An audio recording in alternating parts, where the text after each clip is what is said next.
जल्लीकट्टूच्या धर्तीवर महाराष्ट्रात बैलगाडी शर्यतींना परवानगी मिळावी यासाठी तातडीने अध्यादेश काढावा या मागणीसाठी मंगळवारी शेकापच्या वतीने जिल्हाधिकारी कार्यालयावर बैलगाडी मोर्चा काढण्यात आला। शेकापचे सरचिटणीस आमदार जयंत पाटील यांनी या मोर्चाचे नेतृत्व केले। राज्यात बैलगाड्यांच्या शर्यतीला बंदी आहे, मात्र जल्लीकट्टूच्या धर्तीवर बैलगाड्यांच्या शर्यतींवरील बंदी उठवावी आणि शर्यतींना परवानगी मिळावी या मागणीसाठी शेतकरी कामगार पक्षाने जिल्हाधिकारी कार्यालयावर मोर्चा काढलाय।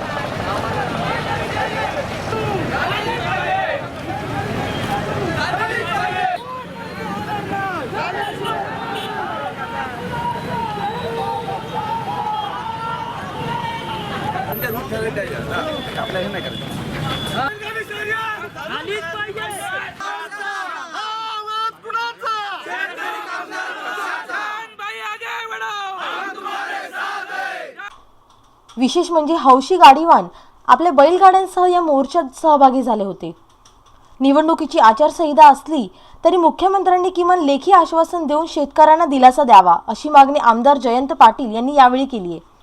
त्याचबरोबर या संदर्भातील कायदा तयार करताना त्रुटी राहणार नाहीत याची काळजी घ्यावी असंही पाटील यांनी सुचवलं। अधिवेशन होत आहे, विधिमंडळाच्या अधिवेशनाच्या पूर्वी 1 महिना अध्यादेश काढता येत नाही, हे बंधन आहे आणि म्हणून या ठिकाणी लेखी स्वरूपात तरी माननीय मुख्यमंत्र्यांनी या ठिकाणी जाहीर करावं आणि आमच्या बैलगाडी शौकीन शेतकऱ्यांच्या विविध संघटना आहेत त्यांना या लेखी स्वरूपात सांगावं की आगामी अधिवेशनामध्ये या ठिकाणी कोणत्याही परिस्थितीमध्ये हे विधेयक येईल आणि बैलगाड्या शर्यती या ठिकाणी पुढल्या महिन्यात सुरू होतील।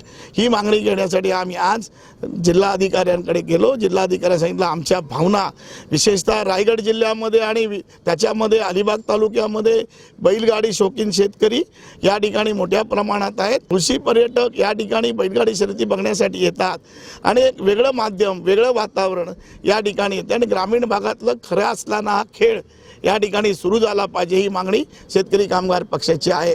मोर्चाच्या शिष्टमंडळाने जिल्हाधिकारी शीतल उगले यांची भेट घेऊन त्यांना आपल्या मागण्यांचे निवेदन दिले। संवाद मराठीसाठी राजेश भोसतेकर, अलिबाग।